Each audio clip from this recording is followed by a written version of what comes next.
Ya estamos casi terminando y en Efesios capítulo 6, versículo 10 dice: por lo demás, hermanos míos, y puedes casi escuchar a Pablo diciendo esta frase, por lo demás. Y cuando la Biblia dice por lo demás es por todo lo que hemos visto, por todo lo que has aprendido, por todo lo que has escuchado en Efesios. Y hemos visto muchísima información en Efesios. Hemos visto que en 6 capítulos hay una gran riqueza de teología, de conocimiento de Dios, pero también hay una gran riqueza de cosas muy prácticas que podemos hacer.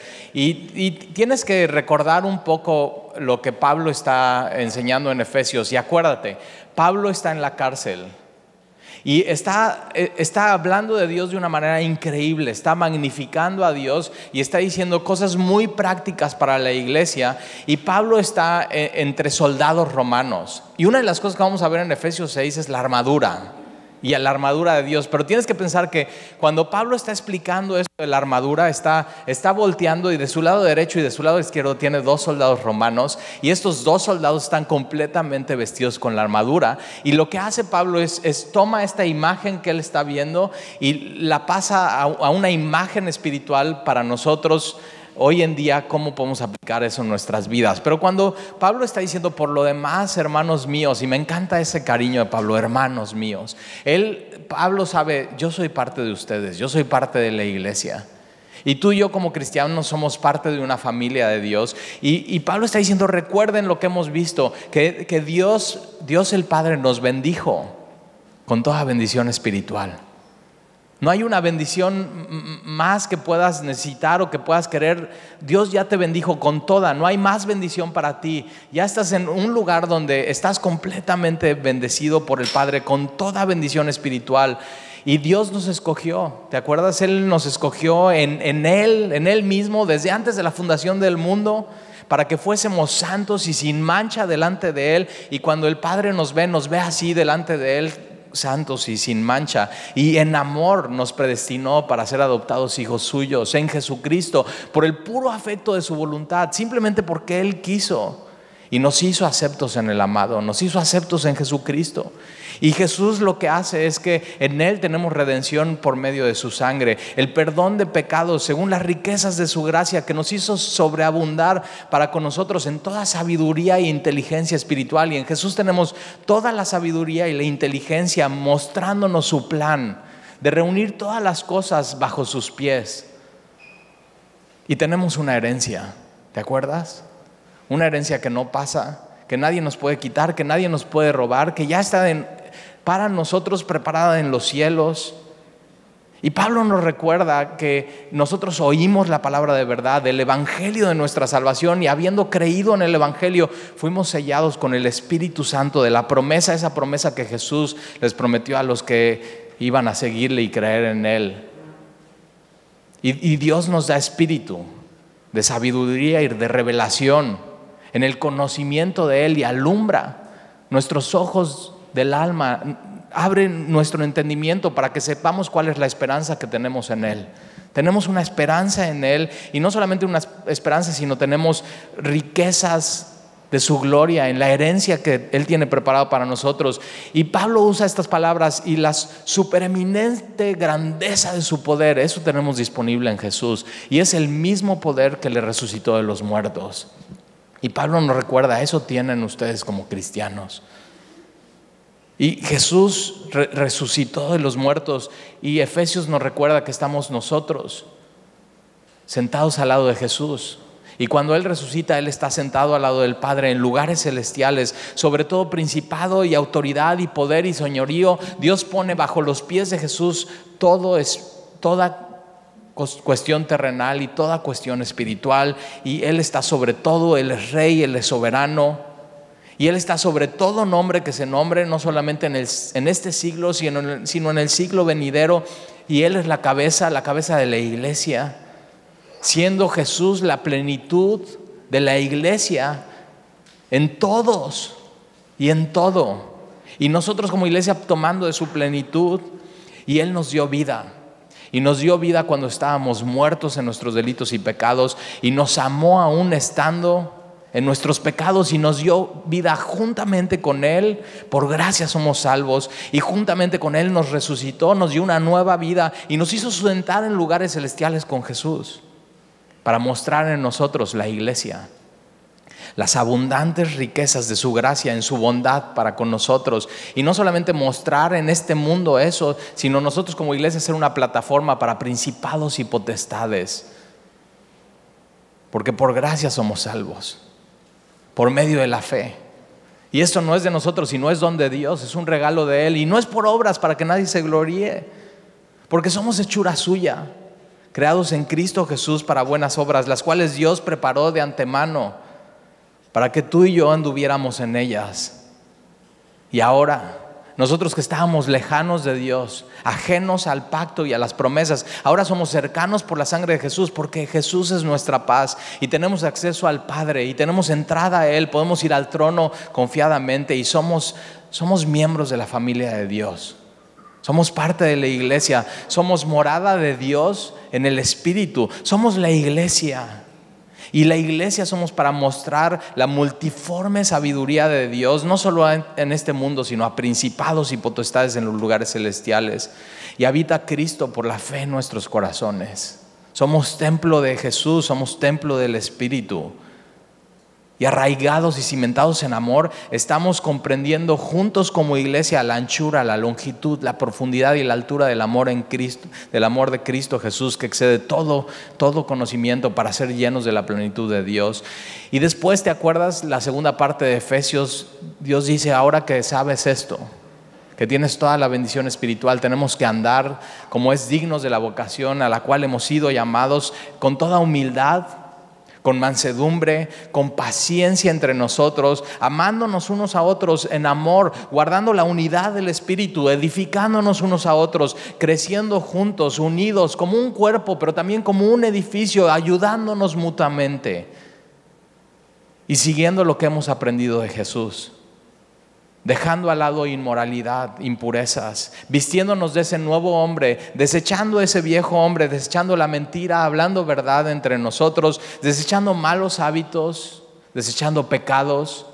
Si antes robabas, ya no robes más, sino ahora trabaja y bendice a los demás, desechando malas palabras, que tus palabras construyan y no destruyan al hablar, desechando ira, rencor, sino ahora perdonándonos unos a otros, como así Dios nos perdonó en Cristo. Despiertos espiritualmente, atentos a lo que Dios tiene para nosotros, mirando cómo andamos, no como necios, sino como sabios, aprovechando bien el tiempo, viendo las oportunidades que Dios nos está dando, no embriagándonos con vino en el cual hay disolución, sino siendo llenos del Espíritu Santo. Y siendo entonces llenos del Espíritu Santo, estando en armonía en nuestros matrimonios, estando en armonía con los demás de la iglesia, sometiéndonos unos a otros en el temor de Dios, en esta relación de papás y hijos, amándonos, educando, instruyendo, hijos obedeciendo, y en el trabajo. Y podemos escuchar a Pablo diciendo: recuerden todo eso que les he escrito en Efesios, capítulo 1, 2, 3, 4, 5 y 6. Y está diciendo: por lo demás, hermanos míos.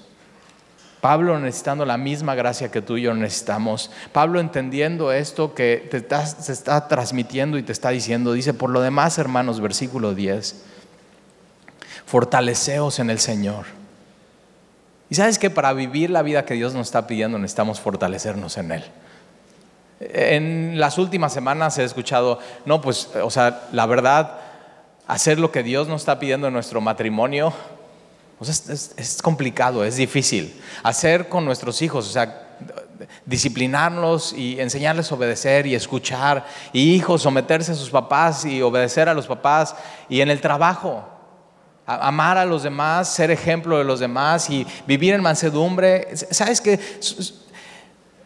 Y tú tienes que empezar a vivir tu vida, no haciendo las cosas que puedas hacer en tus fuerzas. Tú tienes que empezar a vivir tu vida haciendo las cosas que solamente las puedes hacer en la fuerza del Señor. Y por eso Pablo está diciendo: ¿sabes qué? Ustedes, por lo demás, hermanos míos, fortaleceos en el Señor. y en el poder de su fuerza. Ahora, la palabra aquí, fortaleceos en el Señor, es un verbo, es una acción, pero es un verbo pasivo y es continuo. Es continuamente tenemos que estarnos fortaleciendo en el Señor y en el poder de su fuerza. No es en nuestras fuerzas, es en el poder de su fuerza. Y vas a entender esta parte de verbo pasivo, continuo. Es algo que tú no haces, sino tú recibes la acción. Es como cuando metes a hornear un pastel. El pastel tú lo metes al horno, prendes la temperatura del horno y el pastel lo que está haciendo es recibiendo la temperatura del horno, y el pastel lo que se está haciendo es se está cocinando, pero el pastel no está haciendo nada para cocinarse, él está recibiendo la acción y se está cocinando. Y Dios está diciendo, ¿sabes qué? Ustedes tienen como cristianos y entendiendo todo esto, tienen que ser así, tienen que fortalecerse en el Señor. Tenemos que dejar que el Señor nos fortalezca día a día, y es de manera continua, y depender de Él en todo lo que hacemos, en todo lo que somos, en cualquier cosa que hagamos, en nuestro matrimonio, con nuestros hijos, en nuestro trabajo, en el ministerio. Tenemos que ser fortalecidos, y entonces tú le tienes que pedir esto a Dios. Señor, no permitas que mi vida sea solamente de cosas que yo puedo hacer en mis fuerzas, sino lléname y dame fortaleza para que yo pueda hacer las cosas que tú me estás pidiendo que yo haga. Yo no puedo, Señor. Yo no puedo vivir mi soltería así. Yo no puedo vivir mi matrimonio así. Yo no puedo educar a mis hijos como tú me lo estás pidiendo. Yo no puedo en el trabajo hacer lo que tú me estás pidiendo. Pero, Señor, si tú me fortaleces, y entonces te tienes que someter a Él. La parte de someternos unos a otros es imposible si no te sometes a Él. Es como, tienes que ser como ese pastel y decir al cocinero, cocíname, méteme al horno, que tu poder sea en mí para yo ser lo que tengo que ser. No seas un pastel crudo. ¿Alguna vez has comido un pastel crudo? Dios tiene todo el poder que tú necesitas para vivir tu vida, y su fuerza. Mira lo que dice versículo 11, vestíos. Ahora entonces la fortaleza nos la da el Dios, el poder nos la da Dios, pero el versículo 11 dice, vístete tú. Esto no es un verbo pasivo, esto es un verbo activo continuo. O sea, esto es lo que a ti y a mí nos toca hacer todos los días de nuestra vida. Tenemos que vestirnos. ¿Y vestirnos de qué? Dice, de toda la armadura de Dios. Ahora chécate de quién es la armadura. La armadura es de Dios. O sea, Dios provee la fuerza, Dios provee el poder, y Dios te está diciendo, aquí está ya la armadura, es mi armadura. Lo único que tienes que hacer es ponértela. Todos los días ponértela. Y dices, ok, Tali, ¿cómo hago eso? ¿Cómo me pongo la armadura de Dios? Yo necesito eso, yo no he podido en mis fuerzas. Yo necesito poder, yo necesito ponerme esto que Dios me está dando. Y la armadura de Dios está para ti y está puesta y ya está lista, y es por su gracia. Pero te toca a ti ponértela todos los días, vestidos de toda, y es toda la armadura. De estas 7 cosas que vamos a ver de la armadura de Dios, no puedes decir, ay, pues mira, creo que esta parte de la armadura se me ve muy fashion, esto sí me lo pongo y lo otro no. O sea, no puedes escoger. O sea, Dios está diciendo, todo lo que yo tengo para ti, todo te lo tienes que poner, todo está disponible. Y el problema del cristiano es que está ahí y está lista, y no lo hacemos. Decidimos no tomar todas las herramientas que Dios tiene para nosotros, y tenemos que escuchar recordando a Dios. Y sabes que está toda la armadura, es mi armadura, es la armadura de Dios. ¿Para qué? Para que podáis estar firme. Y Dios quiere esto, que estemos firmes. Y sabes que es un mundo súper complicado, y es una batalla. Cada semana hay algo. Hay cosas que se complican, y sobre todo en las relaciones de la iglesia, en las relaciones en tu matrimonio, en la relación con tus hijos y en la relación con el trabajo. Y Dios quiere que ahí el cristiano esté firme, y esta palabra firme es bien parado y estar estable y sentirte tranquilo y sentirte en paz y sentirte que estás haciendo lo que Dios te ha pedido que hagas. Estar firme, no estar cayendo y tropezando. Dios quiere que estemos firmes contra las acechanzas del diablo. La palabra y acechanzas es muy importante porque, he escuchado muchas historias, y gente viene y me dice, Talí, es que fíjate, me pasó esta historia y no sé qué, y una historia así como la mano peluda. O sea, que dices, no, y me asusté un chorro y no sé qué. Y mira, la Biblia dice que el diablo es el acusador y es el engañador. Es perfecto en hacer venderte una mentira, en hacerte creer cosas que no son verdad. Pero dice que son acechanzas, estos son métodos, son estrategias. El diablo no es tan tonto como para ponerse abajo de tu cama y estarte haciendo miedos para que te espantes, porque sabe que cuando te espantas corres a Jesús y eres cristiano. Él sabe. O sea, el diablo no usa los métodos y la estrategia de Hollywood y las películas de horror y eso, el payaso. El diablo no usa las estrategias de la película El Exorcista. O sea, sabe que si te pasa eso y si ves un cuate volteando la cabeza, vas a ir corriendo a Dios. Y el diablo lo que quiere hacer es que no corras a Dios, sino que te alejes de Dios. Y sus métodos son esos, sus acechanzas son esas. Y es un engaño, es sublime. Él no quiere que te des cuenta ni siquiera que es un engaño. Es poco a poco en tu vida, te va poco a poco engañando. Y son las acechanzas del diablo. El diablo es el acusador y él lo que quiere es acusar a Dios y que quiere hacerte creer que Dios no es fiel, que Dios no es bueno, que no puedes confiar en Él, que este libro no es su palabra, que todo es una mentira, que no necesitas a la iglesia, que puedes vivir tu vida solo, que puedes hacerlo en tus fuerzas. El diablo todo el tiempo te está echando porras. Es el perfecto motivador. Tú puedes solo. No necesitas ir a la iglesia, no necesitas a Dios, no necesitas ir a Jesús. Y el diablo constantemente está yendo contra tu identidad, contra todo esto que leímos en Efesios. ¿Te acuerdas cuando el diablo va con Jesús y le tienta? Le dice, si eres hijo de Dios, si eres. Y le está yendo contra su identidad, contra quién es Él. Y tiene sus métodos, y sus métodos siempre están cambiando y siempre están evolucionando.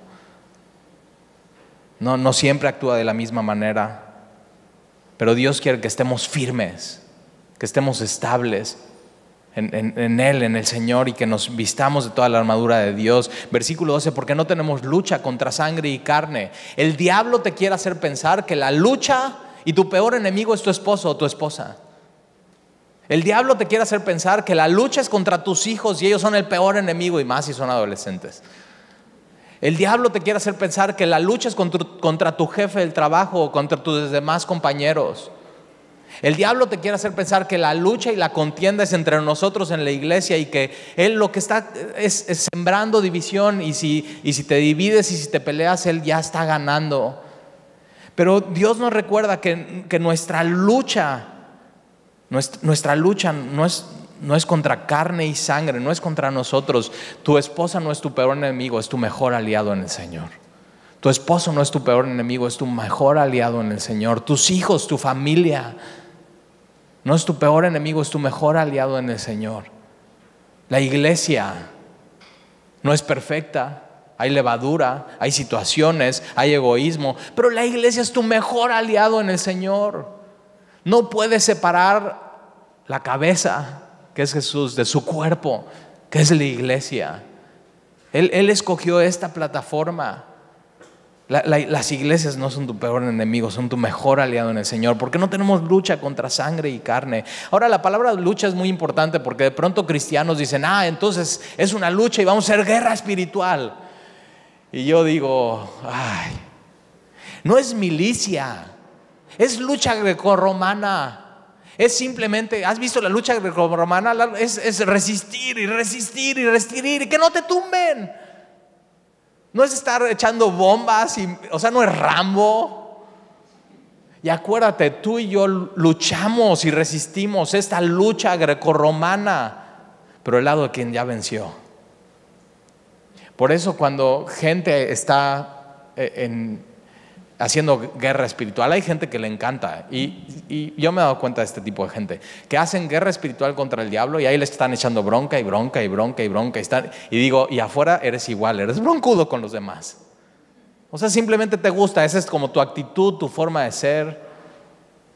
Y por supuesto no hay que ignorar las cosas, porque esto es real, la Biblia está diciendo es una lucha. Pero sabes que cuando tú y yo estamos en la alabanza, cuando tú y yo estamos adorando, estamos orando, tú y yo tenemos que invocar al Señor, porque la Biblia dice, aquel que invocar al Señor será salvo. No gastes tiempo aire, no gastes saliva, es simplemente estar resistiendo. Es lucha grecorromana, no milicia. No estamos como cristianos siendo agresivos. Estamos resistiendo, queremos estar firmes, queremos que no nos tire. Y te voy a dar 3 consejos muy prácticos como cristiano. Número 1 es acércate a Dios. Acércate a Dios porque ahí está la armadura. Dios está diciendo que es su armadura y es Romanos 3 dice es la armadura de luz. Y lo único que tienes que hacer es acercarte a su trono, ahí está la armadura. Número 2 es resistir al diablo. No es echarle bronca, no es hacer milicia. Es simplemente pararte y no me va a tirar. Sus acechanzas y sus métodos no van a poder contra mí porque yo me he vestido de toda la armadura de Dios, porque yo me estoy fortaleciendo en el Señor y en el poder de su gracia. Y número 3, huye del pecado. Resiste al diablo, huye del pecado. 3 consejos muy prácticos. Porque no tenemos lucha contra sangre y carne, sino contra principados, contra potestades, contra los gobernadores de las tinieblas de este siglo, contra huestes espirituales de maldad en las regiones celestes. Ahora, está hablando de algo que no se ve. Y no porque no se vea, no quiere decir que no existe. Y si la Biblia está diciendo que esto existe, existe.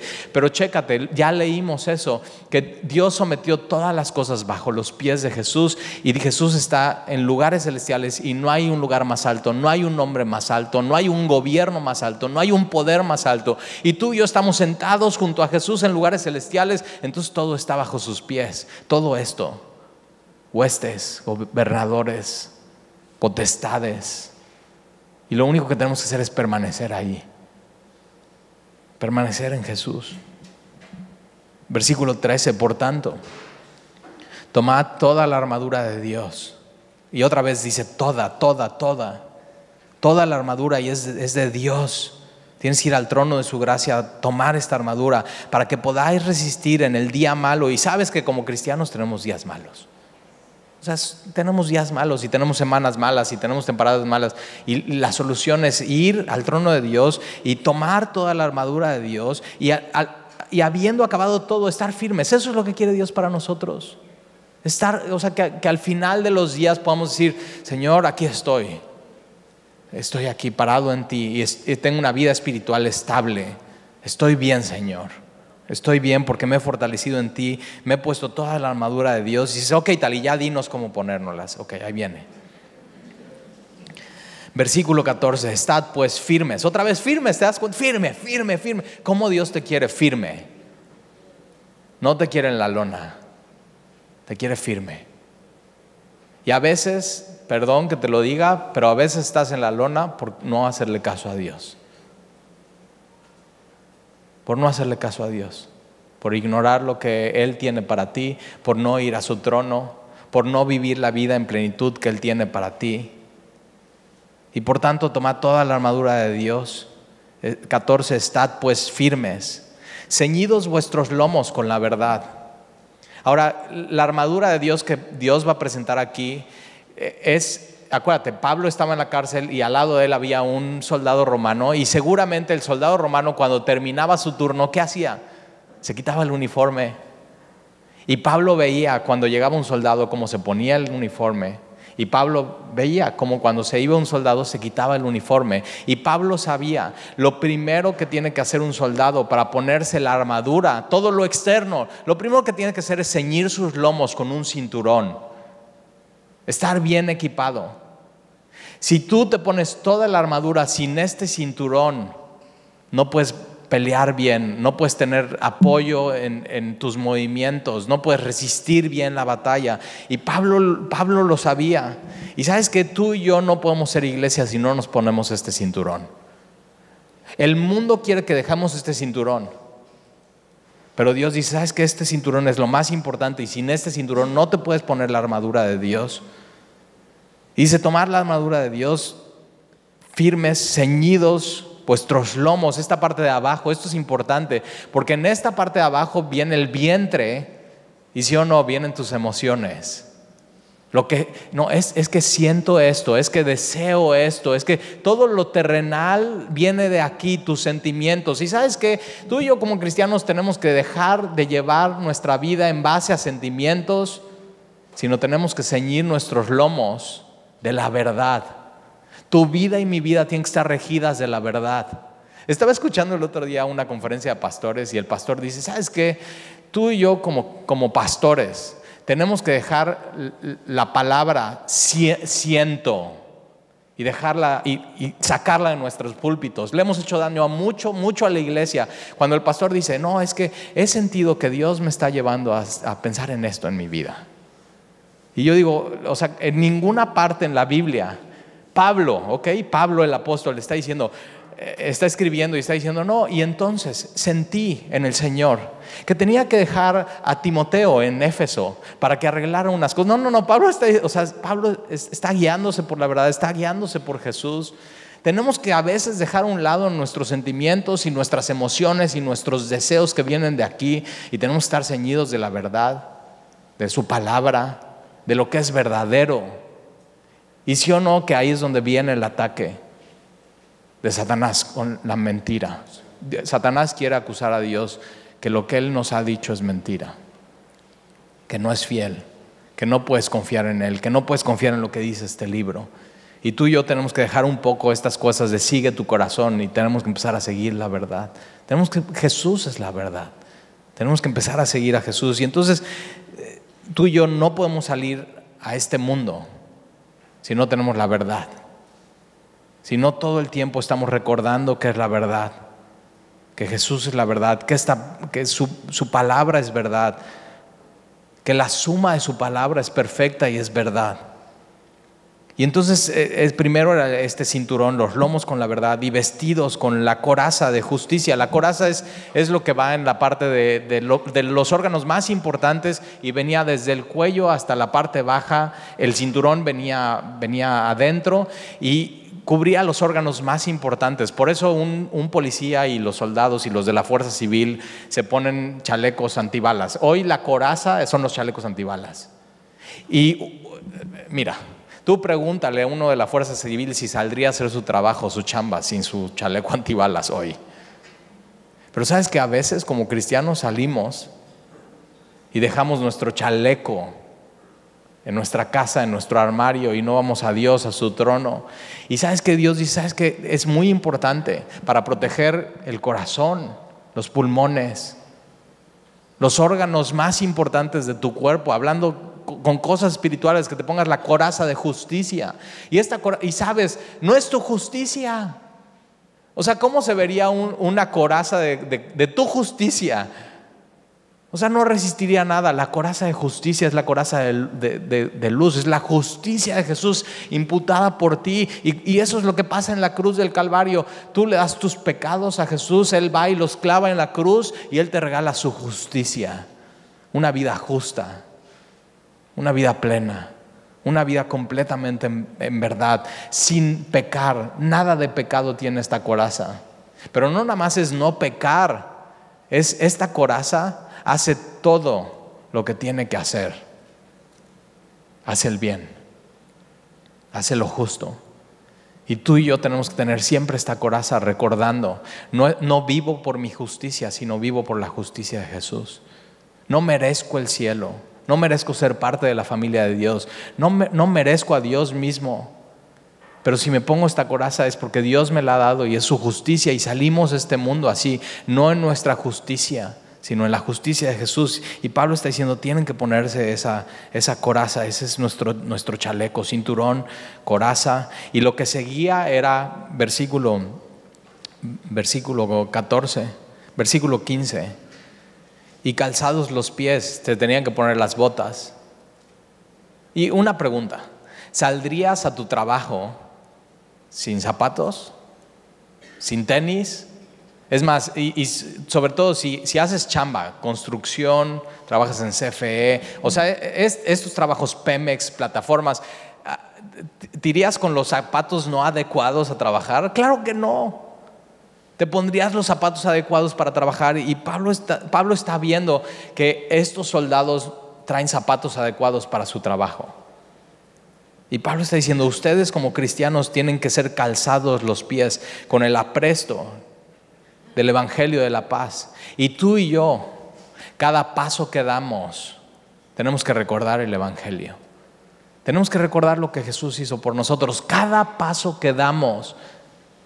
El evangelio no nada más es para una sola vez, crees en el evangelio y eres salvo, sino es para todo tu caminar cristiano.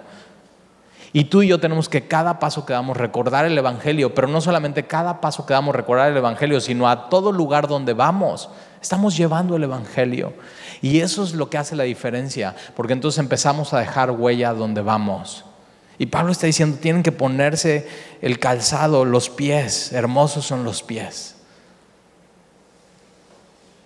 El que lleva las buenas nuevas, el evangelio, el apresto del evangelio de la paz. Es paz nuestro mensaje. El mensaje del cristiano no es condenación. El mensaje del cristiano es: hay paz con Dios. Hay paz con Dios. Ese es nuestro mensaje. Eso es lo que tenemos que llevar a todos lados donde vayamos. Y lo tenemos que llevar en nuestra relación matrimonial, el evangelio.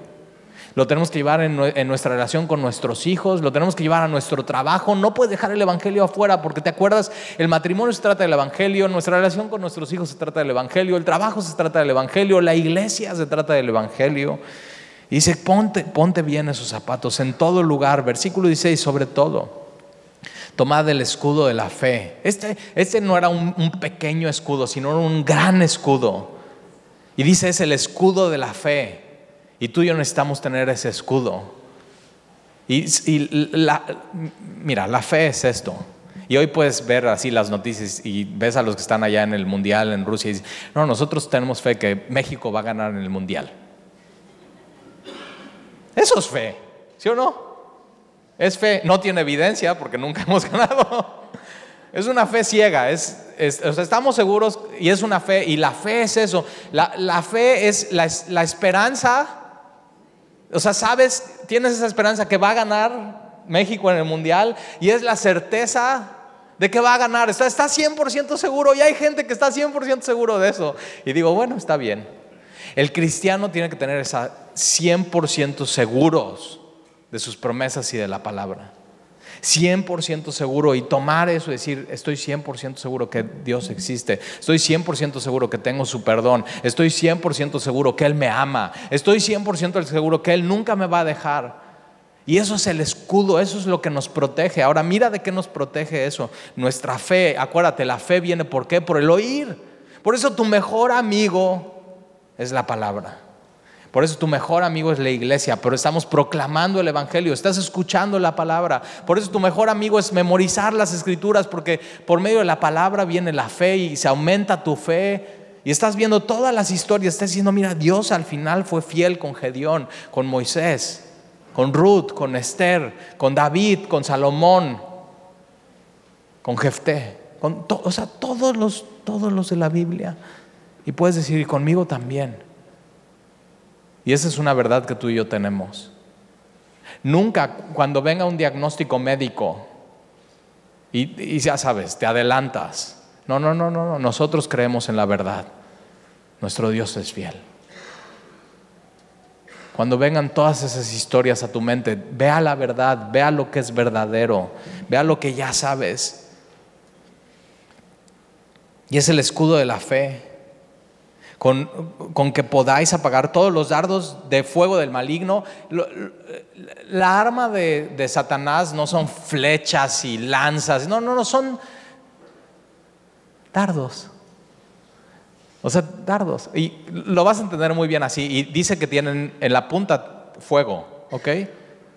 Ahora, ya vencimos. Ya estamos del lado vencedor, ya tenemos la armadura de Dios, y lo único que puede hacer Satanás con nosotros, lo único, no puede entrar en ti. Lo único que puede hacer es lanzarte dardos pequeños de fuego en la punta para distraerte. Y lo vas a entender muy bien así. Ahora, en estos tiempos, antes de la batalla, echaban muchos dardos. Tenían la armadura, y lo que pasaba es que si tú te desesperabas y tenías miedo, ¿qué es lo que hacías?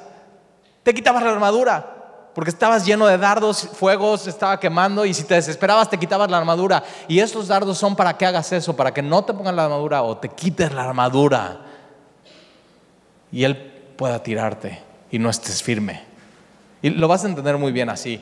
¿Te acuerdas cuando ibas a la secundaria y un popote, un pedacito de papel, cerbatana, Ay, sí, ahora no. O sea, yo me acuerdo, hacíamos eso y pasaba tu amigo a exponer y se había preparado toda una noche, ya sabía lo que tenía que hacer, estaba toda su mente y enfocado en sacar una buena calificación, y tú eres el que estás hasta atrás del salón, tomas tu popote, tomas un pedacito, lo mojas bien de baba y justo cuando voltea para exponer así, le da y aquí. No lo mata a tu amigo, lo distrae. Y Satanás es experto en eso, te quiere distraer de la verdad. Te quiere distraer que no te enfoques en las cosas celestiales, sino que te enfoques en las cosas terrenales. Te quiere distraer de que veas la gloria de Dios. Dardos del enemigo. Te quiere distraer para que te quites la armadura. Te quiere distraer para que no hagas lo que Dios te está pidiendo que hagas. Y sabes que los escudos tenían algo para que si tú estuvieras combatiendo y te están echando dardos del enemigo, alguien que estuviera a tu lado y alguien que estuviera al otro lado se uniera a ti y van avanzando y vas haciendo una pared y nada pasa por esa pared. Y sabes que la vida cristiana no es para vivirla solas. Somos una familia. Y cuando estamos siendo atacados, cuando nos sentimos débiles, cuando nos sentimos que estamos flaqueando en nuestra fe, tenemos que ir con nuestros amigos. ¿Sabes qué? Ponte a mi lado, ven, ora conmigo, ora por mí, y es una pared y nada pasa, nada pasa. No puedes vivir tu vida sin la iglesia. No puedes vivir tu vida sin otros amigos. Es un trabajo en equipo. Los dardos del fuego del enemigo. Versículo 17, y tomad el yelmo de la salvación. El yelmo es el casco.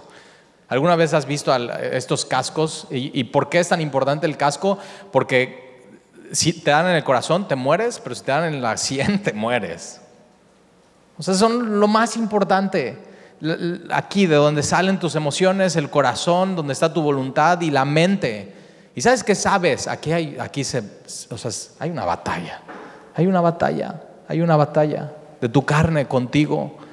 Hay una batalla. Y Dios está diciendo, ¿sabes qué? Toma el casco, el yelmo, y es el casco de la salvación. Nunca se te olvide, hijo, que te amo y que eres salvo y que Jesús murió por ti. Nunca se te olvide. Nunca se te olvide. Ese es el casco. No te lo quites. A ningún lado donde vayas. Estate renovando tu entendimiento todo el tiempo con la palabra. Que una y otra vez Dios te diga que te ama, que eres salvo. Y sabes que ser salvo no nada más está hablando de que soy salvo, ya tengo un lugar en el cielo. No, es que un día nuestra salvación va a ser completada, y esa salvación incluye que un día ya no vamos a pecar más. Y acuérdate, Satanás es el acusador, todo el tiempo te está acusando de tus pecados y tus faltas. Y sabes que cuando venga y te sientes acusado, sabes que tienes razón. Y eso que no sabes toda mi historia. O sea, tienes razón. Claro que sí, Jesús murió por mí. Es por su justicia, su coraza.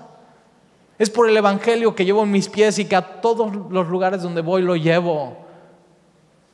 En tu cabeza tiene que estar su salvación todo el tiempo.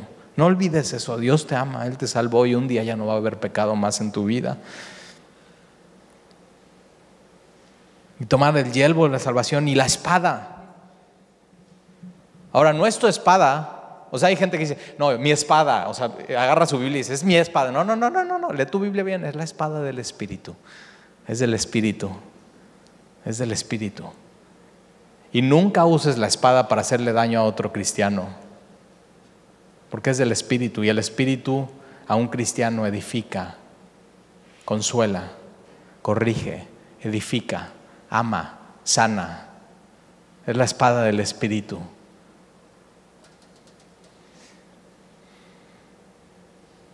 Y dices, ok, dame esa talí. ¿Cuánto cuesta? ¿Dónde la venden? Dice, es la palabra de Dios. Por eso, ¿sabes que aquí en Semilla amamos la palabra? La atesoramos, la memorizamos, perseveramos en ella. Te animamos que todos los días pases tiempo con eso. O sea, todos los días toma la espada del Espíritu, es la palabra, todos los días. Lee, estudia, memoriza, comparte, da testimonio de ella. Úsala todo en tu vida. Usa la palabra. Y cuando Satanás vino con Jesús a tentarle, Jesús usó eso. Dijo, escrito está, 3 veces, escrito está. Escrito está. Es tan importante lo que está en este libro escrito. Lo tienes que amar, atesorar, pasar tiempo en él. Versículo 18, orando. O sea, ponerte la armadura es eso, es orando. Es la verdad, la justicia, el evangelio en tus pies, la fe en el escudo, la salvación en tu mente, la palabra de Dios en tu mano y orando. Dios quiere que como cristianos oremos en todo tiempo. Chécate, en todo tiempo. Y yo siempre les digo a mis hijos, todo es un buen momento para orar. Todo es un buen momento para orar. Y todo es un buen tema para orar. O sea, oren en todo momento, de cualquier tema, en cualquier lugar. Súbete al coche y ora con tus hijos. Ora tú solo. Ora con tus amigos. Ora con los de la iglesia. Todo es un buen tema, todo es un buen momento. Y tienes que tener gente que ore contigo. Ora solo, ora con gente. Ora en voz alta, ora en voz baja. Ora en el grupo de oración. Ora antes de iniciar la predicación. Ora en medio de la alabanza. Ora. Y ora un poco más, y ora un poco más, y ora un poco más. Y ten tiempos de oración privado y di, ok, estos 20 minutos me voy a postrar ante el Señor y voy a estar orando en Él. Pero también cuando estés lavando los trastes, ora. Y cuando estés sirviendo la comida, ora. Y cuando estés yendo al trabajo, ora. Ora y ora un poco más. Ora y ora un poco más. Es parte de la armadura de Dios, orando en todo tiempo, con toda oración y suplicándole a Dios. No guerra espiritual, suplicándole a Dios. Señor, quiero estar firme. Señor, siento esto, pienso esto, está pasando esto, leí esto en tu palabra. Chécate cómo la palabra de Dios está ligada en el versículo 17 con el 18, orando. Y tú y yo tenemos que aprender a orar con la palabra de Dios. Orar con la palabra. Orar lo que es bíblico. Señor, abre mis ojos del entendimiento. Señor, hazme que me despierte. Señor, ayúdame, fortaléceme, dame de tu poder. Orando en todo tiempo, con toda oración y súplica en el Espíritu, y velando en ello con toda perseverancia. Persevera en oración. Satanás no quiere que ores. Entonces, cuando no tengas ganas de orar, póstrate y ora. Y cuando tengas ganas de orar, ora. O sea, simplemente ora y pasa más tiempo con el Señor. Ora y ora un poco más. Y eso es en su fuerza, no en tus fuerzas. Yo un día estaba platicando con mi pastor y le dije, Jaime, o sea, ¿cómo le hago para orar más? O sea, no puedo orar más. Y dice, mira, tal y Dios dice que ores en todo tiempo y en todo lugar. Pídele a Él que te ayude a hacer lo que Él te está pidiendo que hagas. Y entonces fui con, Señor, no puedo. O sea, me doy. Nada más no puedo orar el tiempo que quiero orar, la manera que quiero orar, no quiero, o sea, nada más empiezo a orar y me pasan cosas por la mente, o me quedo dormido, o algo me distrae, o suena mi celular, o estoy pensando en algo que se me olvidó. ¿Nunca te ha pasado? Pídele a Dios, Señor, quiero orar, fortaléceme. Es algo que no puedo hacer. Ayúdame, Señor. Empiézale a hablar la neta a Dios. Ayúdame, Señor. Con toda perseverancia y súplica. Mira, súplica por todos los santos. Entonces ora por todo, pero también ora por todos. Y parte de estar firmes es estar juntos. Hoy, antes de empezar la reunión aquí afuera en la cafetería, me acerqué con alguien que sé que me ama y ora por mí. Le dije, ¿sabes qué? Necesito que ores por esto, por nosotros. Ora por mí. ¿Tienes eso con alguien en la iglesia?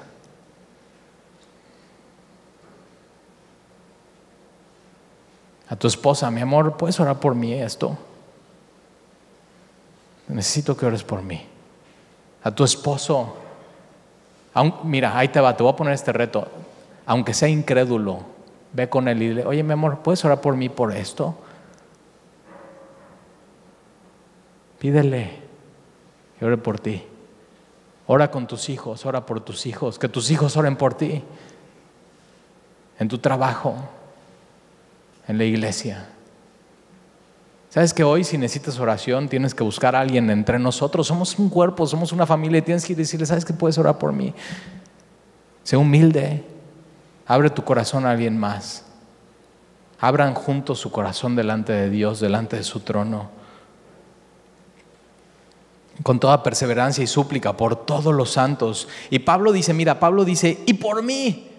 O sea, el héroe bíblico dice, oigan, iglesia, les pido un favor, ¿pueden orar por mí?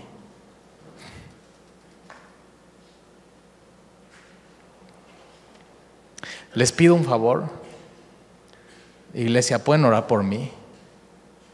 Constantemente, por mí, por mi familia, por mis hijos, por mi empresa, por la iglesia, por sabiduría, por las decisiones. No siempre tomamos las decisiones correctas, no siempre tratamos a la gente como deberíamos de tratar. Pueden orar por Talí, por mí, por favor. Y por mí, versículo 19, a fin de que al abrir mi boca me sea dada palabra. Pablo está diciendo, ¿sabes qué? Oren por mí. Está en la cárcel y no está diciendo, oren por mí para que se abran las rejas de la cárcel.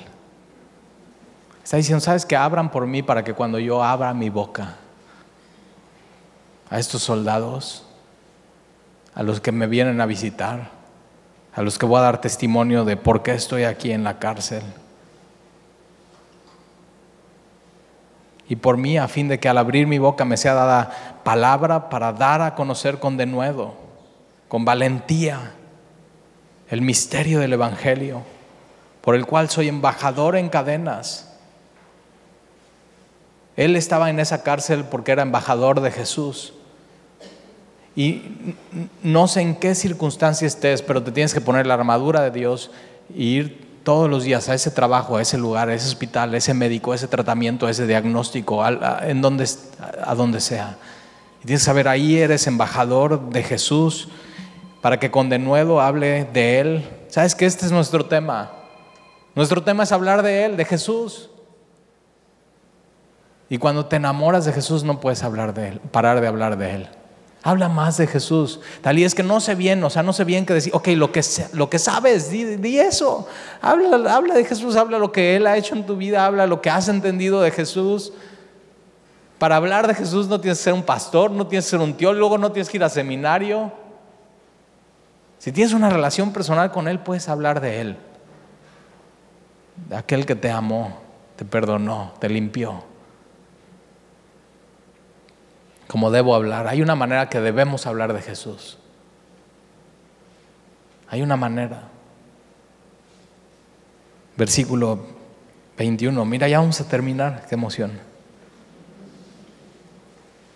Para que también vosotros sepáis mis asuntos y lo que hago. Todo os lo habrá saber Tíquico. O sea, no se preocupen por mí, oren por mí para que pueda hablar del Evangelio. Y si quieren saber de mí, ya va Tíquico con esta carta y le preguntan lo que quieran de mí. Pero él está diciendo, miren, mi vida no es tan importante, la vida de Jesús es lo más importante. Y tienes que entender esto, tu vida no es tan importante. Tu vida no salva, la de Jesús sí. Su historia es la que salva, es el Evangelio. Hermano amado y fiel ministro en el Señor, el cual envía a vosotros para esto mismo, para que sepáis lo tocante a nosotros y que consuele vuestros corazones, pase a los hermanos y amor con fe de Dios Padre y del Señor Jesucristo. La gracia sea con todos los que aman a nuestro Señor Jesucristo con amor inalterable. Es un amor que no cambia. Y sabes que cuando entiendes su amor por ti, tu amor por Él no cambia. Es un amor inalterable. La gracia sea con todos los que aman a nuestro Señor Jesucristo con amor inalterable. Amén.